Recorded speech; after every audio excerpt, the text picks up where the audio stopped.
Hello student welcome to Odia medium classes पिला माने आज आम ए भिडियो तुम डिस्कसन करवा तृतीय अध्याय इंग्रेज शासन को प्रतिरोध ओडिशा रे इंग्रेज शासन को किभली प्रतिरोध करा जायथिला से विषय आम डिस्कसन करवा तुमर ए अध्याय से जो लोकटी प्रमुख भूमिका नहीं पिले माने सब मन रख से लोकटर ना हूँ जय राजगुरु से प्रथम ही इंग्रेज को प्रतिरोध कर आसुले कौन से कहूँ बाबद टे जाना बर्तमान से कहूँ इंग्रेज माने भारत को वाणिज्य करने आसी धीरे धीरे राजनैतिक व्यापार में प्रवेश कले से माने गोटिक पर गोटे राज्य साम्राज्य जोग कले धीरे धीरे से आसते बेपार किंतु देख धीरे धीरे धीरे धीरे से समस्त कौन कले ना निज साम्राज्य आड कर चले 1803 मसीह से मैंने ओडिशा अधिकार कले मन रखिथा कौ मसीह ओडिशा अधिकार कले 1803 मसीह 1804 विद्रोह है तार विद्रोहर नेतृत्व नहीं जय राजगुरु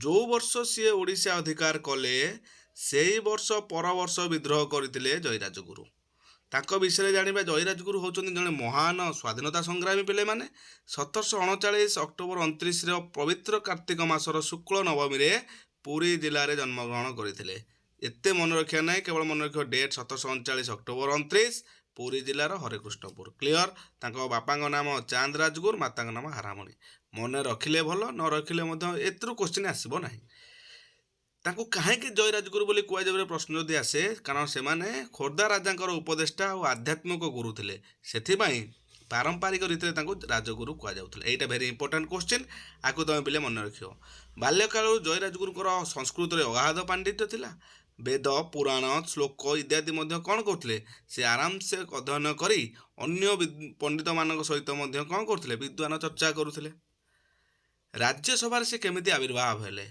तांकर कौ कलापाई राज्यसभा को पिले माने आसीथिले बा दृष्टि आकर्षण करते जय राजगुरु राजा दिव्यसेन देव राज्यसभा प्रथम जन पंडित भाव में पिता मृत्यु पर मंत्री तथा राजगुरु भाव में अधिष्ठित हेले तांकर ज्ञान गाणिबारे मुग्ध हो आठगड़ राजा धनंजय कौन करथिले ना तांको डाकिथिले तांको एठिकी राज्यसभा को नेबाकू चाहिए किंतु सी जेहेतु एठी रही जाइचंती दिव्यसिंह पाखरे सी हरिचंदन राजा कथा को मानि नथिले दिव्यसिंह देवंकर मृत्यु पर तांको पुओ मात्र 2 वर्षर होइतिला सेथिपाई जय राजगुरु तार अभिभावक भाव में कार्य करथिले राजा होइतिला तांको पुओ मात्र राजकार्य संभालुथिले जय राजगुरु 1798 मसीह से निज क्षमता निज हाथ को नेले राजा दिव्यसिंह मृत्यु पर छोट छोट राज्य अंतर्युद्ध है दुर्भिक्ष आसला यही टाइम जय राजगुरु भूमिका थिला अत्यंत कौन पिले माने गुरुत्वपूर्ण ताले पिले माने जानी पाइल जे जय राजगुरु केमिति राज्यसभा आविर्भाव हेले तापर आम देखा ये कौन प्रशासनिक तथा सामरिक परिचालना तांकर किभली प्रकार आइडिया थिला कोटा ना राजकार्य संभाळिबारे खोर्धार पाइक मैंने एतत्रित होते क्या समय जय राजगुरु समय कारण से जड़े भल स्वाधीनता संग्रामी थे एवं समस्त मन जानी जड़े भल राजा भी हो पारता जेहेतु से राजा हो पारे कारण से मंत्री हिसाब से राजा से मैंने कौन उत्तरदायी थे तेणु सी राजा हो गला मैंने समस्त भावे कौन लोभ लोभपाई जय राजगुरु आज राजा हो जाती पाइक मैंने देश प्रेमर उद्बुद्ध हेले इंग्रेज मैंने खोर्धा अधिकार करने को उपाय खोजिले से कहले केमिति जय राजगुरु को हटे आम उपाय खोजिले खोर्धा अधिकार करें कौन कले कूटनीति आप्लाय कले जे खबर जे दब 1 लाख टंका पुरस्कार दिज्व एवं हराई 4टी मराठा कबलित प्रांगण यथा रहांगी सराई 24 कूद लंबाई फेरी पाइब बोली मुकुंद देव को देखले इंग्रेज मान कथार मुकुंद देवंकर लोभ है जेहेतु ये रजा टे लोभ हो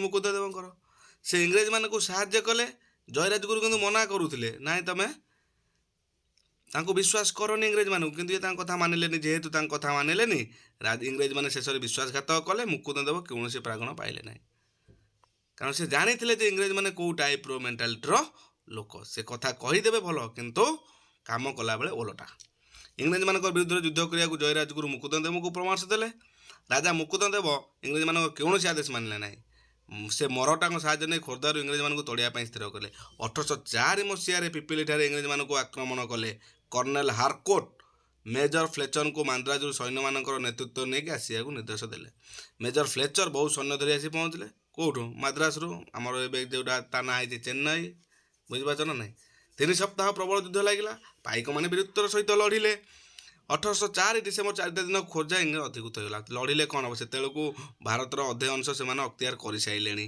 1800 ମସିହା ବେଳକୁ। ତେଣୁ ଚାରିଆଡ଼ୁ କ'ଣ ନେଲେ, ପାଇକ ଗୋଟିଏ ଏରିଆର, ଇଂରେଜମାନେ ସବୁ ଏରିଆରୁ ତାଙ୍କ ସୈନ୍ୟ ମଗାଇଦେଲେ। ଇଂରେଜମାନେ ବଣୁରେଇ ଦୁର୍ଗ କ'ଣ କଲେ, ଅଧିକାର କରିନେଲେ। ରାଜା ଦ୍ୱିତୀୟ ମୁକୁନ୍ଦ ଦେବ ଓ ଜୟୀରାଜଗୁରୁ ଦୁର୍ଗ ଛାଡ଼ି ପଳାୟନ କରିବାକୁ ବାଧ୍ୟ ହେଲେ।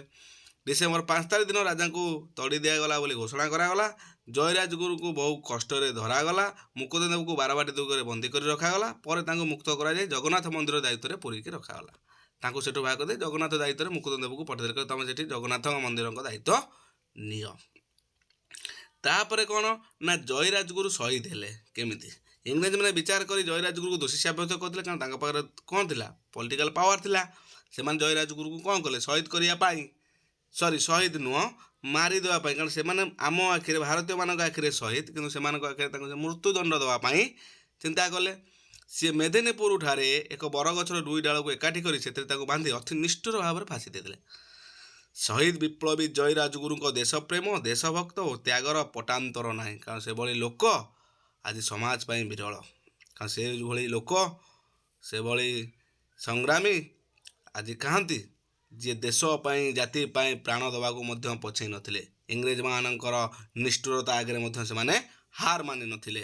ସେମାନେ ସଂଘର୍ଷ କରିଥିଲେ, ଅବଶ୍ୟ ସଫଳତା ପାଇନଥିଲେ, କିନ୍ତୁ ସଫଳତା ଆମେ ପରେ ପାଇଲେ। କିନ୍ତୁ ସେମାନେ ମଧ୍ୟ ଗୋଲାମଗିରି କରିନଥିଲେ ବା ତାଙ୍କ ଶରଣ ପଶି ନଥିଲେ।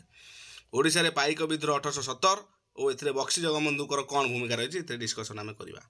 ଇଂରେଜମାନେ 1803 ମସିହାରେ ଓଡ଼ିଶାର ଉପକୂଳବର୍ତ୍ତୀ ଅଞ୍ଚଳ ଅଧିକାର କରି ଶାସନ ପ୍ରତିଷ୍ଠା ଫଳରେ ଓଡ଼ିଶା ଶାସନ ମରାଠାଙ୍କ ହାତରୁ ଇଂରେଜ ହାତକୁ ପଳାଇଲା। ଆଗରୁ ମରାଠାମାନେ ରଖିଥିଲେ। ଜୟୀରାଜଗୁରୁ ଇଂରେଜମାନଙ୍କୁ ବିରୋଧ କରି ଶହୀଦ ହେଲେ। ଏହାପରେ ରାଜନୈତିକ, ସାମାଜିକ ଓ ଅର୍ଥନୈତିକ କ୍ଷେତ୍ରରେ କ'ଣ ଦେଖାଲା, ଅସନ୍ତୋଷ ଦେଖାଲା। ଯାହାଫଳରେ କି ଇଂରେଜମାନଙ୍କ ବିରୁଦ୍ଧରେ କ'ଣ ଘୋଷଣା କରାଗଲା ନା ପାଇକମାନେ ବିଦ୍ରୋହ କଲେ। ଓଡ଼ିଶାରେ ମୋଗଲ ମରାଠା ଶାସନ କାଳରେ ପଦାତିତ ସୈନ୍ୟବାହିନୀ ଥିଲେ। ସେମାନେ ସାଧାରଣ ସମୟରେ କୃଷି କାର୍ଯ୍ୟ କରୁଥିଲେ ଓ ଯୁଦ୍ଧ ସମୟରେ ସୈନ୍ୟ ଭାବରେ ଯୁଦ୍ଧ କରୁଥିଲେ। ତେଣୁ ସେମାନଙ୍କୁ କ'ଣ କୁହାଯାଉଥିଲା, ପାଇକ କୁହାଯାଉଥିଲା। କାରଣ ସେମାନେ ସୈନ୍ୟରେ ଥିଲେ, ଅଲଗା କାମରେ କୃଷି କାର୍ଯ୍ୟ କରୁଥିଲେ। ରାଜନୈତିକ କାରଣ କ'ଣ ଥିଲା ନା ଇଂରେଜ ସରକାରଙ୍କ ଖୋଦା ରାଜା ଓ ତାଙ୍କ ପ୍ରଧାନ ଜୟୀରାଜଗୁରୁଙ୍କୁ ଫାଶୀ ଦଣ୍ଡରେ ଦଣ୍ଡିତ କଲେ। ସେଥିପାଇଁ ଲୋକମାନେ ଆହୁରି କ୍ଷୁବ୍ଧ ହୋଇଗଲେ। ଆଉ କ'ଣ ନା ସାଧାରଣ ତଥା ଅର୍ଥନୈତିକ କାରଣ କ'ଣ ଥିଲା ନା ଇଂରେଜ ଶାସନମାନେ ଓଡ଼ିଶାବାସୀଙ୍କ ପ୍ରତି ଅନ୍ୟାୟ କଲେ। ଓଡ଼ିଶାବାସୀ ସେଥିରେ ଅସନ୍ତୁଷ୍ଟ ହେଲେ, କାରଣ ସେମାନେ ଚାହୁଁନଥିଲେ ଯେ ସୁରୁଖୁରୁରେ ଶାସନ କରିବା ପାଇଁ। ଯେଉଁ ଶାସନଟା ସମସ୍ତଙ୍କ ପାଇଁ ପସନ୍ଦ, ରଜା ସିଏ ଯେ ପ୍ରଜାଙ୍କ ମଙ୍ଗଳ କରିବ। କିନ୍ତୁ ଇଂରେଜମାନଙ୍କର ଉଦ୍ଦେଶ୍ୟ ଥିଲା କେବଳ ଲୁଟ୍ ଆଉ ମୃତ୍ୟୁ। এই 2 ଜଣ ତାଙ୍କର ମୁଖ୍ୟ ଉଦ୍ଦେଶ୍ୟ। ସାଧାରଣ ଲୋକମାନେ ଆର୍ଥିକ ଅନଟନରେ ସମ୍ମୁଖୀନ ହେଲେ। କୃଷି କାର୍ଯ୍ୟ ପାଇକମାନଙ୍କର ଜୀବନ ନିର୍ବାହ ପନ୍ଥା ଥିଲା, କିନ୍ତୁ ଯୁଦ୍ଧ ସମୟରେ ସେମାନେ ଯୁଦ୍ଧ କରୁଥିଲେ ବୋଲି ବିନା କରରେ ଜମି ଉପଭୋଗ କରୁଥିଲେ। ଇଂରେଜମାନେ ଓଡ଼ିଶା ଦଖଲ କରିବା ପରେ ସେହି ଜମି ପାଇଁ ସେମାନଙ୍କୁ ଖଜଣା ଦେବାକୁ ପଡ଼ିଲା। ଏମାନେ କ'ଣ, ଯେହେତୁ ଯୁଦ୍ଧ କରୁଥିଲେ, ନିଜ ଜୀବନକୁ ଲଗେଇ ଯୁଦ୍ଧ କରୁଥିଲେ, ସେଥିପାଇଁ ସେ ଯେଉଁ ଜମିରେ ଚାଷ କରିବେ ସେମାନେ ସେଥିରେ କ'ଣ ଖଞ୍ଜଣା ଦେବେନି। କିନ୍ତୁ ଏଠି ଏଇ ଯେଉଁ ଜମିଟାରେ ଯେଉଁ ସୈନ୍ୟ ଭାଇଟି ମୋର ଏଠି ଇଏ କରିବ, କ'ଣ ଚାଷ କାର୍ଯ୍ୟଟି କରିବ, ସିଏ କିନ୍ତୁ ଏଠି ଇଂରେଜମାନେ କହିଲେ ତମେ ଆମ ଏଠି ରହିବ, କ'ଣ ହେଇକି ରହିବ ନା ଯେଉଁ ସୈନ୍ୟ ହେଇକି ରହିବ, କିନ୍ତୁ ତମେ ଯେଉଁ ଜମିରେ ଚାଷ କର ତା ପାଇଁ ମଧ୍ୟ ତୁମକୁ ଟଙ୍କା ଦେବାକୁ ପଡ଼ିବ, ଖଜଣା ଦେବାକୁ ପଡ଼ିବ। ଏଥିରେ ସେମାନେ ଆନ୍ଦୋଳନ କଲେ। ଖଜଣାର ହାର ବଢ଼ାଇ ଦିଆଗଲା, ଯେତିକି ନିଆଯାଉଥିଲା ତାଠୁ ଅଧିକ କରିଦିଆଗଲା। ଫସଲ ହାନି ହେଉଥିବା ସମୟରେ ମଧ୍ୟ ଅଧିକ ରାଜସ୍ୱ ଦିଆଗଲା। ସାଧାରଣ ପ୍ରଜାମାନଙ୍କ ପ୍ରତି ସମ୍ବେଦନଶୀଳ ହେଲା ନାହିଁ। ରାଜାଙ୍କ ସମୟରେ କଉଡ଼ି ବିନିମୟରେ ମାଧ୍ୟମ ପ୍ରଚଳିତ ଥିଲା। ଇଂରେଜମାନେ ଟଙ୍କା ଆକାରରେ ଖଜଣା ଦେବାକୁ ବାଧ୍ୟ କଲେ। ଟଙ୍କା ନେଇ ନ ପାରିଲେ ଜମିରୁ ଉଚ୍ଛେଦ କରି ଦିଆଗଲା। ମାନେ ଭାବ କେଉଁ ଟାଇପ୍ର ସେମାନେ ଓଡ଼ିଶାର ଜନତାଙ୍କ ପ୍ରତି ନିଷ୍ଠୁର ଭାବରେ ଇଏ କଲେ। ଜମି ଦେବେ, କଉଡ଼ି ପ୍ରଥା ଚାଲିଥିଲା, ସରକାର ଯେତେବେଳେ ଶାସନ କରୁଥିଲେ କଉଡ଼ି ନେଉଥିଲେ, କିନ୍ତୁ ଯେଉଁ ଇଂରେଜ ବାଲା କହିଲେ ନାଇଁ ଆମର କଉଡ଼ି ଦରକାର ନାହିଁ, ତମେ ଆମକୁ ଟଙ୍କା ଦିଅ। ଟଙ୍କା ଯଦି ନ ଦେଇପାରିବ ଜମି ନେଇଯାଉଥିଲେ। ସରକାରଙ୍କର ଆଇନ ଓ ନୀତି ନିୟମ ଓଡ଼ିଶା ଭାଷାରେ ଅନୁବାଦ କରାଗଲା ନାହିଁ। ଏହା ବଙ୍ଗଳା ଓ ଫାର୍ସି ଭାଷାରେ ଅନୁବାଦ କରାଗଲା, ଯାହାଫଳରେ କି ସେଗୁଡ଼ିକୁ ଓଡ଼ିଆ ଭାଷା, ବର୍ତ୍ତମାନ ଆମେ ଓଡ଼ିଶାର ଲୋକ, ମୁଁ ତୁମକୁ ଓଡ଼ିଆରେ ପଢ଼ଉଛି ବୋଲି ତୁମେ ବୁଝିପାରୁଛ। ଯଦି ମୁଁ ଏହାକୁ ତେଲୁଗୁରେ ପଢ଼ିବି,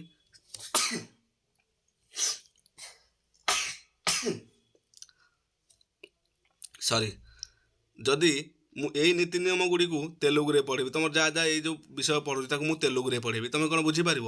ସେମିତି ଓଡ଼ିଆ ଭାଷାରେ କ'ଣ ହେଲା, ସମ୍ବାଦପତ୍ରରେ ଦିଆଗଲା ନାହିଁ, ନିୟମ ଦିଆଗଲା ବଙ୍ଗଳା ଭାଷାରେ ଆଉ ଫାର୍ସି ଭାଷାରେ, ଯେଉଁଗୁଡ଼ିକୁ ଓଡ଼ିଶା ପ୍ରଶାସନିକ ଅଫିସରମାନେ ବୁଝିପାରିଲେ ନାହିଁ।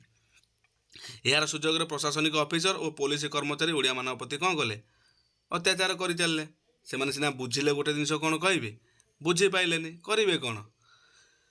ସ୍ୱଳ୍ପ ମିଆଦୀ ଭୂ ରାଜସ୍ୱ ପ୍ରଥା ପ୍ରଚଳିତ ହେଲା। ଓଡ଼ିଆ ଜମିଦାର ମାନେ ଠିକ୍ ସମୟରେ ରାଜସ୍ୱ ପୈଠ ନ କରିପାରି ଜମିଦାରୀ ହରାଇଲେ। ବଙ୍ଗର ଧନିକ ଶ୍ରେଣୀ ଲୋକ ଏହି ଜମିଦାରୀ କିଣିଲେ। ସେମାନେ ସାଧାରଣ ଲୋକଙ୍କଠାରୁ ଅଧିକ ହାରରେ ସେମାନେ କ'ଣ କଲେ ନା ସାଧାରଣ ଲୋକଙ୍କଠାରୁ ଅଧିକ ହାରରେ ଜମି କିଣିଲେ। କ୍ଲିଅର? ତେଣୁ ଓଡ଼ିଶାରେ ଯେଉଁମାନେ ଜମିଦାରୀ ଥିଲେ ସେମାନେ କ'ଣ କଲେ ନା ଜମିଦାରୀ ପ୍ରଥା ହରାଇଲେ। କାରଣ ସେମାନଙ୍କ ପାଖରେ ଟଙ୍କା ହେଲା ନାହିଁ। ଯେହେତୁ ସେମାନଙ୍କ ପାଖରେ ଟଙ୍କା ହେଲା ନାହିଁ ତେଣୁ ସେମାନେ ବାଧ୍ୟ ହୋଇ କ'ଣ କଲେ ହରାଇଲେ। ସେମାନେ ଯେତେବେଳେ ଜମି ହରାଇଲେ ତାଙ୍କୁ କିଣିଲେ କ'ଣ ସେ ଜମି ଗୁଡ଼ିକୁ କେଉଁମାନେ କିଣିଲେ ନା ଯେଉଁମାନେ ବେଙ୍ଗଲର ଅଧିକ ଶ୍ରେଣୀର ଧନୀରେ ଥିଲେ ସେମାନେ କିଣିଲେ। ବୁଝିହେଲା?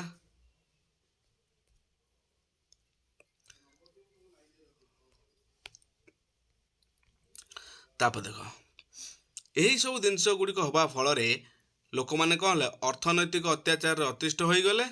ଅତିଷ୍ଠ ହୋଇ ପଡ଼ିଲା ପରେ ସରକାର ଲବଣ ନୀତିରେ ଏକଚାଟିଆ ମନୋଭାବ ପୋଷଣ କଲେ।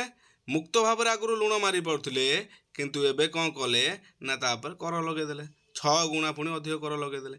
ଲୁଣ ଏଇଭଳି ନିତ୍ୟ ବ୍ୟବହାର ଅତ୍ୟାବଶ୍ୟକ ଦ୍ରବ୍ୟ ଲୋକେ କିଣିପାରିଲେ ନାହିଁ। କାରଣ ତୁମେ ସାଧାରଣ କଥା ଟିକେ ଚିନ୍ତା କର, ଲୁଣ ହେଉଛି ଆମର ସବୁଠାରୁ ଇମ୍ପୋର୍ଟାଣ୍ଟ, ସବୁଥିରେ ଆବଶ୍ୟକ। ଯଦି ତାପରେ ତୁମେ 6 ଗୁଣ ଅଧିକ କର ଲଗାଇବ ତାହେଲେ ସେମାନେ କେମିତି ବଞ୍ଚିବେ? ସରକାରଙ୍କ ଲବଣ ତଥା ଅନ୍ୟାନ୍ୟ ଅର୍ଥନୀତି ଉପରେ ସାଧାରଣ ଅସନ୍ତୋଷ କ'ଣ ହେଲା ଧୀରେ ଧୀରେ କରି ବୃଦ୍ଧି ପାଇଲା। ତାପରେ